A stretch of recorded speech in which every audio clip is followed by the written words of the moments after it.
Esta vez vine a un centro comercial llamado Expo City, que se encuentra en la ciudad de Suita, prefectura de Osaka. Vacío. Aunque he mostrado muchos centros comerciales, este está vacío. De hecho, tanto entre semana como los fines de semana, siempre está lleno de gente. La razón por la que vine aquí es porque Expo City va a abrir. Antes, aquí había un parque de diversiones llamado Expoland. Expoland sufrió varios incidentes, incluidos accidentes mortales, lo que causó una fuerte caída de visitantes y llevó a la bancarrota y cierre del parque. En este video les hablaré desde la apertura y cierre de Expoland hasta la inauguración de Expo City. En el canal de exploración de Daisho seguiremos trayéndoles muchos videos. Por favor, no olviden suscribirse al canal.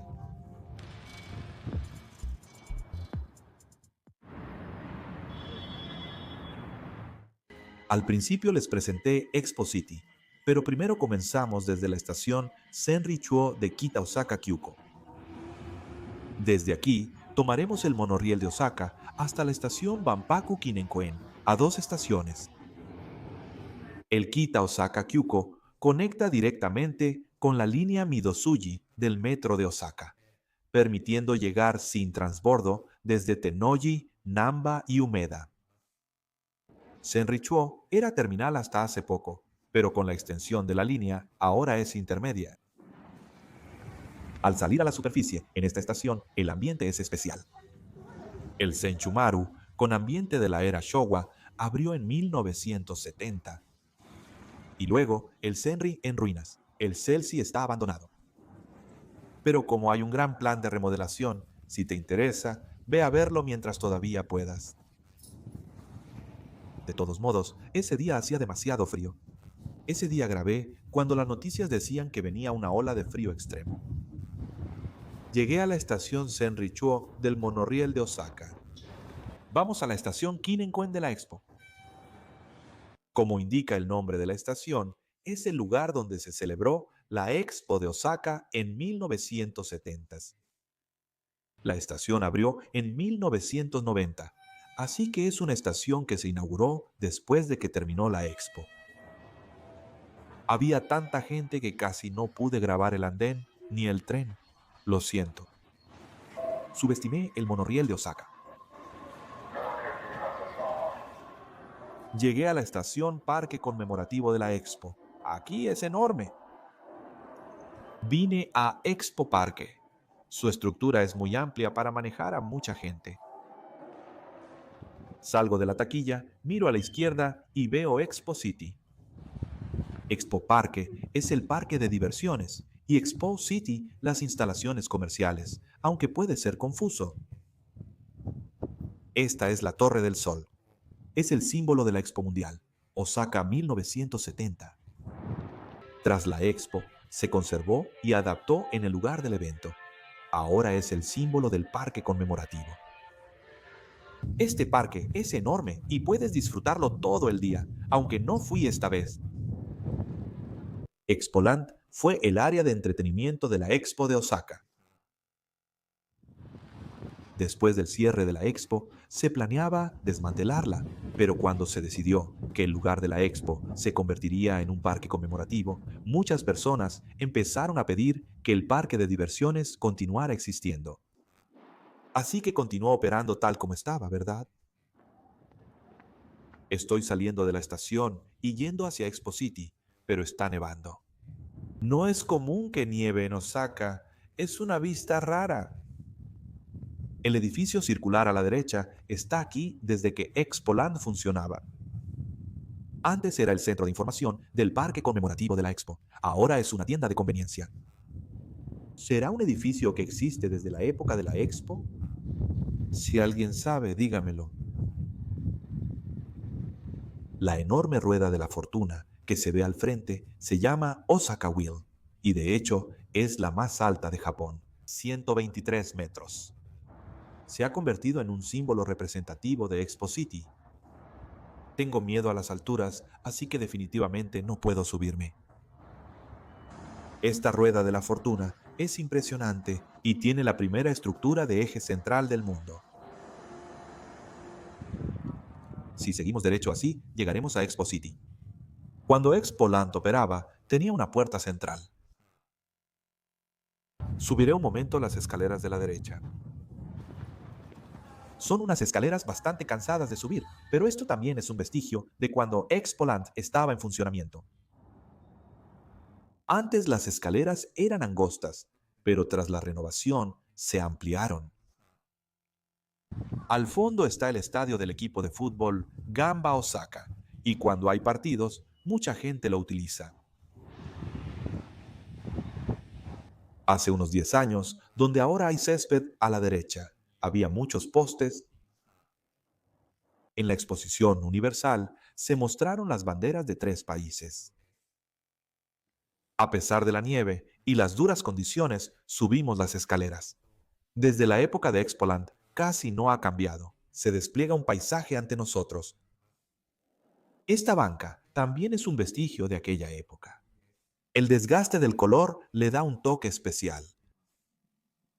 La puerta sur estaba enfrente y desde ahí también se podía entrar al parque. Aquí hay un terreno baldío porque antes había una puerta. Para quienes venían en auto, esta era la entrada más cercana al parque. Así que vamos a recordar rápidamente cómo era Expoland como parque de diversiones y hasta su cierre.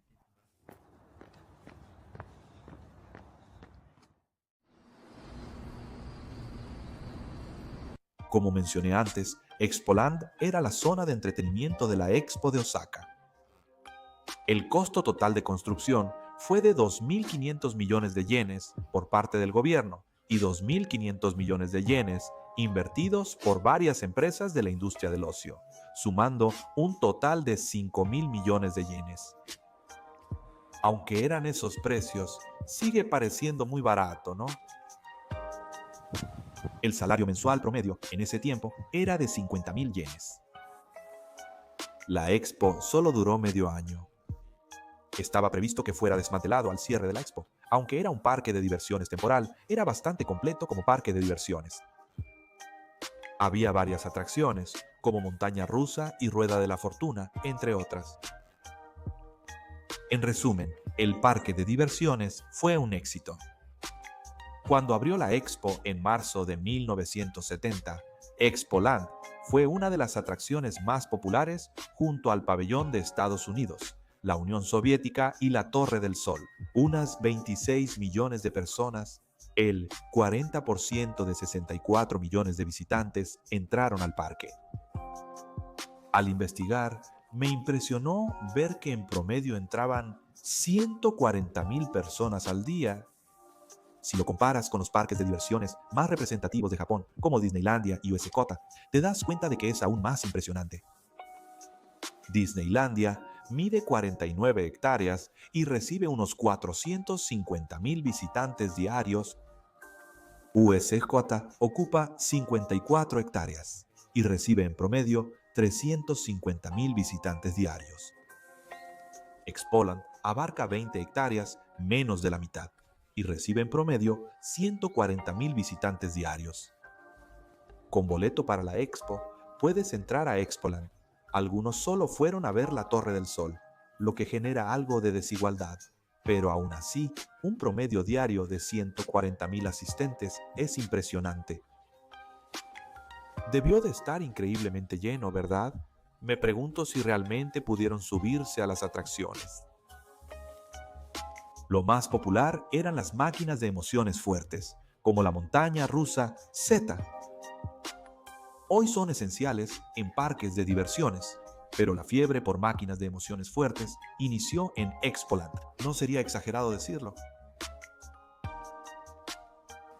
Además, debido al gran éxito de Expoland en las exposiciones internacionales posteriores y en las exposiciones regionales que se celebraron en todo el país, las instalaciones de juegos a gran escala se convirtieron en un elemento imprescindible. Por ejemplo, la Exposición Oceánica de Okinawa en 1975, la Exposición Mundial de Ciencia de Tsukuba en 1985, la Exposición Mundial de Flores de Osaka en 1990, la Exposición Mundial de Aichi en 2005 y en 1981 en la isla artificial de Kobe. En la exposición Portopia, que se celebró en Port Island, se construyó un parque de diversiones llamado Portopia Land. Este parque de diversiones fue construido desde el principio con el propósito de permanecer después de la exposición. Creo que esto fue posible gracias al éxito de Expoland. Expoland cerró temporalmente al finalizar la Expo de Osaka. Se estableció la empresa Expoland en 1971 y reabrió en 1972.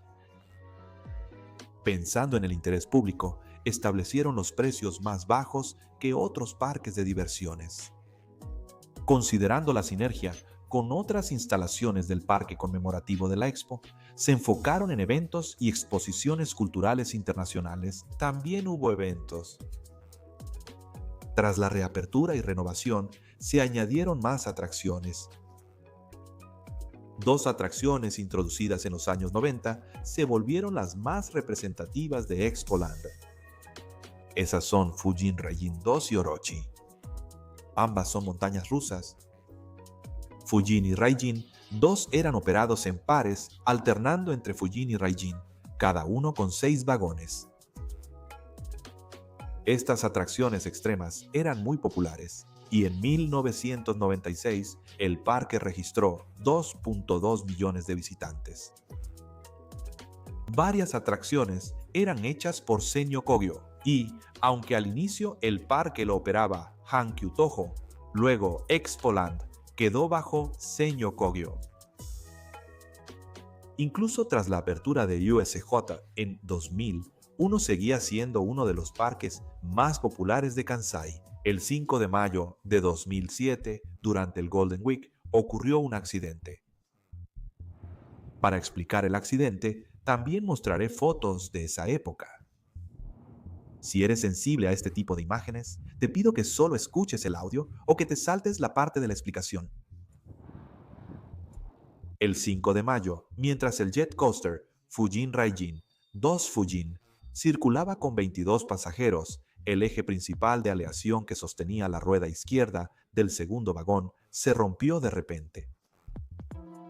El vagón se salió de los rieles, se inclinó aproximadamente 45 grados hacia la izquierda y uno de los pasajeros quedó atrapado entre el vagón y la valla de hierro del lado izquierdo de los rieles, perdiendo la vida. Los otros 21 pasajeros resultaron heridos. Además, 13 personas que vieron el accidente desde tierra se sintieron mal y fueron llevadas al hospital. Parece que fue la primera vez en el país que un pasajero murió en un accidente mientras funcionaba una montaña rusa. Luego, la investigación mostró que las inspecciones regulares solo eran visuales y no se hacían correctamente, además de que la inspección de desmontaje se pospuso. A veces las inspecciones regulares se posponen por razones económicas u otros motivos. Además, en el caso de Raito, esto también fue la causa del accidente de Fujin. Había una grieta visible a simple vista en el mismo lugar, lo que representaba una situación bastante peligrosa.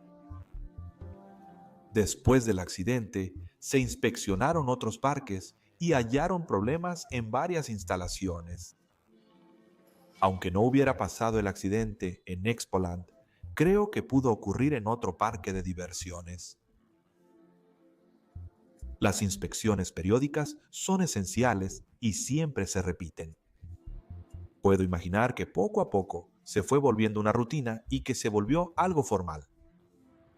Aunque el nivel de responsabilidad varíe, esto me recuerda que siempre hay que valorar lo básico, sin importar el trabajo. Por el accidente, el exdirector y exjefe de operaciones fueron acusados de homicidio y lesiones por negligencia profesional en el tribunal de Osaka. Fueron sentenciados a 2 años de prisión, 4 años de libertad condicional y una multa de 400.000 yenes. También los acusaron de violar la ley de normas de construcción. A la empresa Kabushiki Gaisha Ekisuporando se le impuso una multa de 400.000 yenes y al ex jefe del departamento técnico una multa de 200.000 yenes. En el juicio, la fiscalía argumentó que si hubieran retirado y revisado el eje durante la inspección periódica, el accidente se habría podido evitar. Señalaron que nunca se había reemplazado desde su instalación y que era posible prever que el eje podría tener daños. Tengo muchas opiniones sobre la respuesta al accidente, el resultado del juicio y la postura de la fiscalía, pero prefiero guardármelas para mí. Recuerdo que las noticias se transmitieron casi todos los días desde el 5 de mayo. En ese tiempo era estudiante de primaria y sentí mucho miedo. En la escuela solo se hablaba de este tema de las noticias. 3 meses después del accidente, reabrieron el parque tras rescatar a Fujin Rayin 2, pero debido al impacto del accidente mortal, el número de visitantes disminuyó drásticamente. Fue menos del 20% habitual.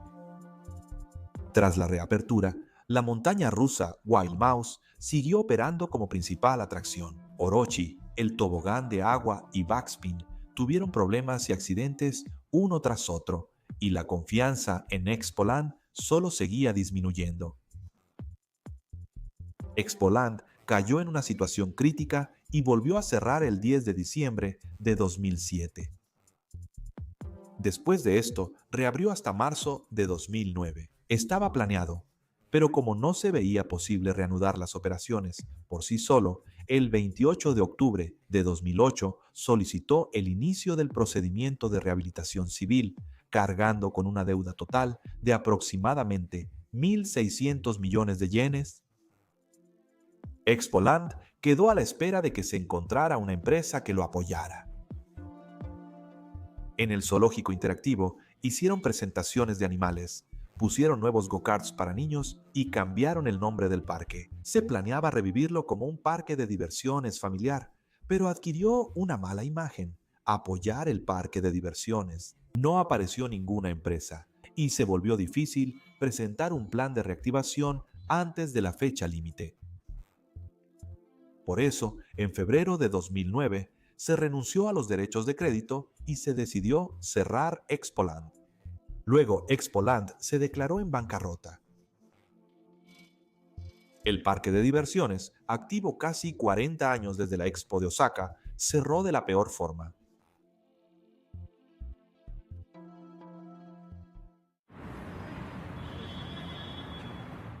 La organización de la Exposición Universal de Japón exigió a los administradores de la quiebra de Expoland devolver el terreno totalmente despejado.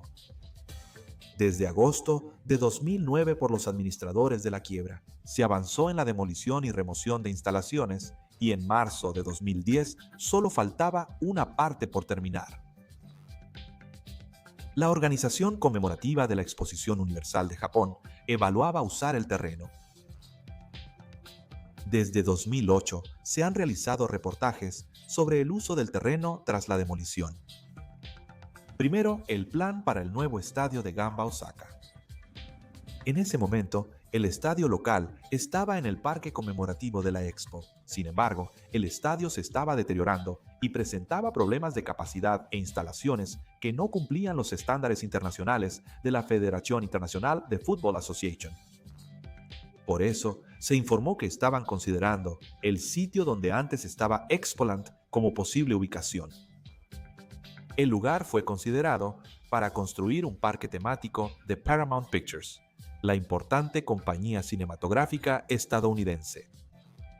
Casi no veo películas, así que no sé mucho, pero sé que existen Transformers o Misión Imposible. Es la compañía famosa por obras como Misión Imposible y Shrek. Sin embargo, la organización conmemorativa de la Exposición Universal de Japón respondió que ambos planes estaban en blanco en el momento de la noticia.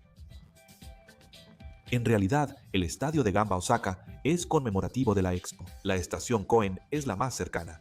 Cuando lo tomé en serio y subí las escaleras, al final se abrió. Gracias por ver. El parque temático de Paramount Pictures también fue propuesto en una competencia posterior, pero no fue seleccionado. Tras la competencia, una parte se mantuvo hasta iniciar la construcción del nuevo edificio. Se usarán temporalmente las instalaciones de Expoland. Entre marzo de 2010 y mayo de 2011, durante menos de un año, cerca de una quinta parte del parque, se usó como parque de experiencias agrícolas. Se operaba como Farm Expo. La granja de dulces servía como aula de campo y tenía actividades agrícolas 2 veces al mes. Recibíamos orientación de un asesor y cultivábamos verduras siguiendo un horario establecido. En el Expo Marché, que es un mercado directo de productos agrícolas, también era posible tener la experiencia de solo cosechar en una parte del terreno del aula del campo, así que incluso personas que no eran usuarios de Farm Expo podían participar. Sin embargo, en la época de Farm Expo había poca gente y tenía una sensación de parque de diversiones abandonado, por lo que para algunos era como una ruina. Parece que era un tema de conversación entre los aficionados. En el verano de 2011, la alberca de Expoland reabrió como el jardín de albercas de la Expo. La alberca se inauguró en 2005, solo 2 años antes del accidente fatal, así que seguía como nueva. Creo que fue una instalación en la que se invirtió bastante dinero, pero lamentablemente tuvo una vida corta debido al accidente. Además, se usa temporalmente como Farm Expo en marzo de 2011. Durante ese tiempo, la prefectura de Osaka solicitó propuestas para el uso del terreno a través de un concurso y finalmente se decidió por un complejo mixto. Se seleccionó la propuesta de Mitsui Fudosan, que propuso instalaciones de entretenimiento. Y en 2015 Expo City abrió sus puertas. Kaiyukan opera esto junto con las instalaciones comerciales. Existe el Museo Interactivo Nifrel, la instalación BS Park, la Rueda de la Fortuna que mencioné y un pequeño parque de diversiones. ¿Fue en esta época cuando aumentaron las instalaciones interactivas en el país? Por cierto, entre las atracciones son conocidos por ser expertos en la construcción de ruedas de la fortuna. También eran la empresa matriz de Expoland, Shinyo Kogyo. Sin embargo, tal vez debido al impacto del accidente, la rueda de la fortuna de Expo City no fue fabricada por Senjo Kogyo. Creo que la imagen del accidente era demasiado impactante para recrearla ahí. Además, si por casualidad no hubiera habido accidente, ¿Expoland seguiría existiendo hoy en día? Es difícil decirlo con certeza. Tras alcanzar 2.2 millones de visitantes, en 1996 el número bajó y luego ocurrió el accidente. Antes de eso, se mantenía alrededor de 1 millón de personas. Actualmente, el Parque Heijo tiene alrededor de 1 millón de visitantes, así que, al escuchar eso, parece que es suficiente para seguir funcionando. Después del accidente, los visitantes bajaron a una quinta parte y poco después se declaró en bancarrota. La situación financiera no era buena desde el inicio. Para compensar menos visitantes, invirtieron en atracciones extremas, por lo que probablemente solo sobrevivían al día. El parque de diversiones se promocionaba por sus atracciones extremas, pero un accidente en una de ellas fue fatal. Dudo que hayan sobrevivido a la pandemia de COVID-19. Además, investigando un poco, también hay sospechas de donaciones a políticos. Han surgido varios rumores oscuros, pero en este video no los voy a mencionar. La plaza frente a la Puerta Sur ocupa el lugar de la antigua Torre Expo. Fue un punto de referencia en la Expo y, tras su cierre, operó como instalación extra de Expoland. Podía subir al elevador para ver la vista y también servía como estación base de teléfonos celulares. ¿Verdad que es un diseño futurista y genial? Como está en la cima de una colina, es difícil llegar y no es popular. El elevador estaba expuesto y se deterioró por la lluvia. Por esas razones, fue clausurado en 1990 y estuvo abandonado por mucho tiempo, pero en 2003 fue demolido y así ha permanecido hasta ahora. No sé si era parte de la Torre Expo o qué era, pero algo había sido dejado ahí abandonado. Si alguien sabe, agradecería que lo dijera en los comentarios. Creo que también era la entrada de empleados para el personal de Expoland, pero todavía quedaba el letrero de Expoland. No creo que vaya a reutilizarse ahora, pero ¿será que era estado abandonado aquí desde que cerró? ¿Será que esta entrada de empleados todavía se usa hoy en día? Esto es prácticamente lo único que queda de aquella época. Casi no queda nada más. Son mini atracciones de Expo City. No sé si la Rueda de la Fortuna sea un vestigio, lo dudo, pero si Expoland no hubiera estado aquí, tal vez este lugar no se habría desarrollado así. Expo City destaca por sus instalaciones anexas, lo que la hace diferente y atractiva frente a un centro comercial común. Puedes pasar todo el día aquí. Es uno de los lugares más populares de Kansai y está entre los 10 mejores centros comerciales del país. No importa el día ni la hora, siempre hay mucha gente. Aunque llegó una ola de frío, había mucha gente. Se puede decir que la imagen negativa de la época de Expoland se ha eliminado por completo, pero no debemos dejar que el accidente caiga en el olvido. También hay quienes tienen recuerdos divertidos de jugar en Expoland. Es inevitable que cuando se habla de Expoland, el tema principal sea el accidente, pero yo quiero enfocarme en estructurar el video como siempre lo hago. Conté cómo era el parque de diversiones Expoland. Por favor, comprendan que deliberadamente estructuré el video de esta manera. Eso es todo por el video de hoy. Nos vemos en el próximo video.